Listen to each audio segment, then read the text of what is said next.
हर हर महादेव।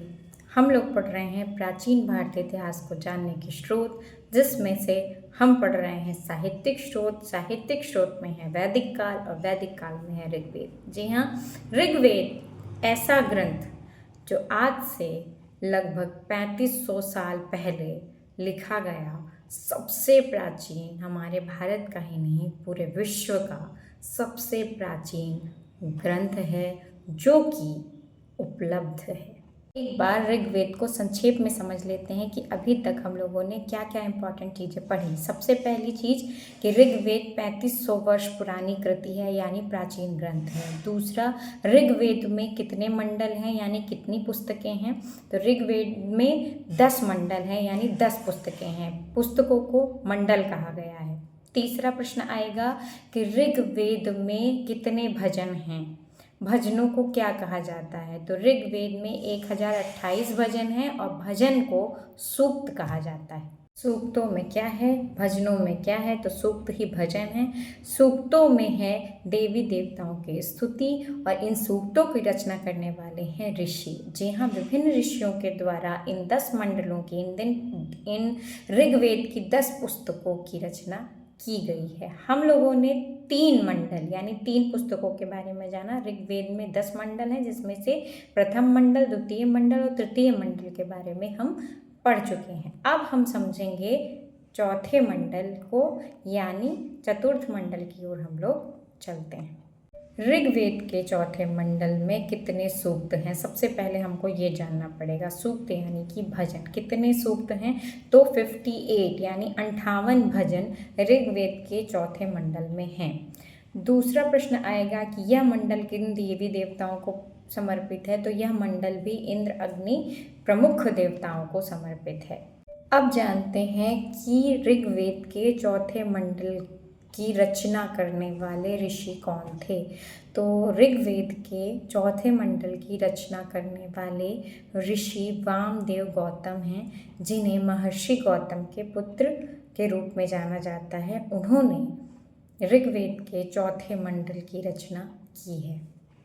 अगर विषय की बात करते हैं तो ऋग्वेद के चौथे मंडल में ऋषियों, अश्विन कुमारों और वायु, उषा, इंद्र, अग्नि आदि प्रमुख देवताओं की स्तुति की गई है सूक्तों के माध्यम से। अब बढ़ते हैं हम लोग 5वें मंडल की ओर, ऋग्वेद के 5वें मंडल की ओर। यह मंडल बहुत महत्वपूर्ण है क्योंकि उस समय की धर्म और संस्कृति के बारे में जानकारी, बहुत सी जानकारी 5वें मंडल के द्वारा हमें प्राप्त होती है। अब सबसे पहले ये जानना जरूरी है कि 5वें मंडल में, ऋग्वेद के 5वें मंडल में कितने सूक्त हैं, यानी स्तुति है या भजन है। तो कितने सूक्त हैं, 87। जी हाँ, चौथे मंडल हैं 58 यानी 58 सूक्त और इसमें हैं 87 यानी कि 87 सूक्त।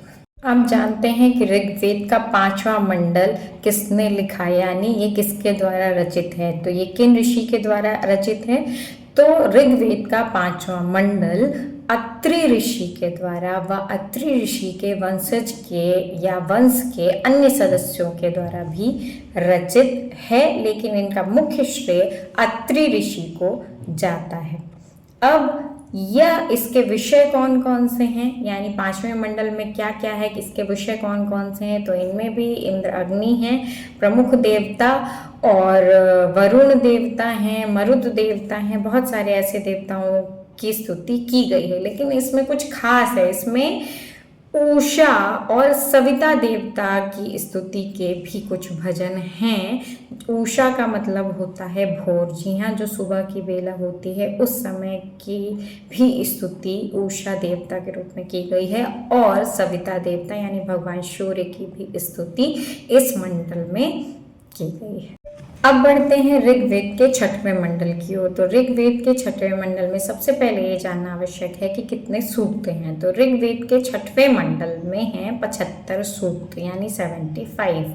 चौथे मंडल में है 58, 5वें मंडल में है 87 और 6ठे मंडल में है 75 सूक्त। ऋग्वेद के 6वें मंडल को लिखने का श्रेय किसे दिया जाता है? तो इनके मुख्य ऋषि कौन हैं?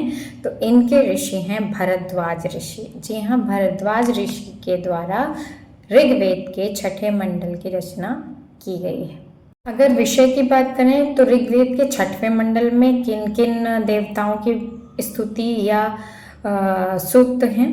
तो इंद्र और अग्नि तो प्रमुख देवता हैं ही, साथ में मरुत, उषा, सविता देवता, अश्विन कुमार, ऐसे बहुत सारे देवताओं की स्तुति के सूक्त हैं। लेकिन एक कुछ अलग चीज है, वो है कि ध्यो और पृथ्वी के लिए भी सूक्त हैं। तो पृथ्वी तो पता चल गया, यानी अपनी धरती माँ, भू भूमि धरा वसुधा धरणी, तो पृथ्वी।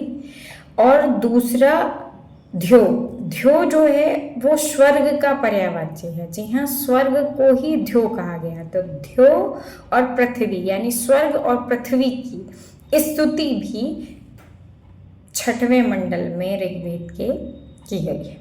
ऋग्वेद के छठवें मंडल की खास बात ये है कि ऋग्वेद के छठवें मंडल में नदियों का वर्णन भी है, मुख्य रूप से सरस्वती नदी का। जी हाँ, सरस्वती नदी, यत्यवई नदी, हरिउपिया, ये 3 नदियों के नाम प्रमुख रूप से ऋग्वेद के छठवें मंडल में प्राप्त होते हैं। ऋग्वेद में वर्णित 61 यानी 61वां सूक्त पूरी तरीके से सरस्वती नदी को समर्पित है, यानी उनकी स्तुति को समर्पित है।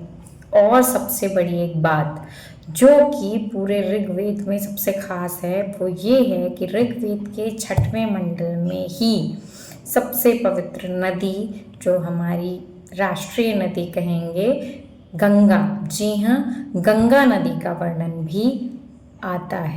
अगर यह प्रश्न आता है कि ऋग्वेद में गंगा शब्द किस जगह पे आता है, तो ऋग्वेद में गंगा शब्द 6:45-31 में आता है। कैसे?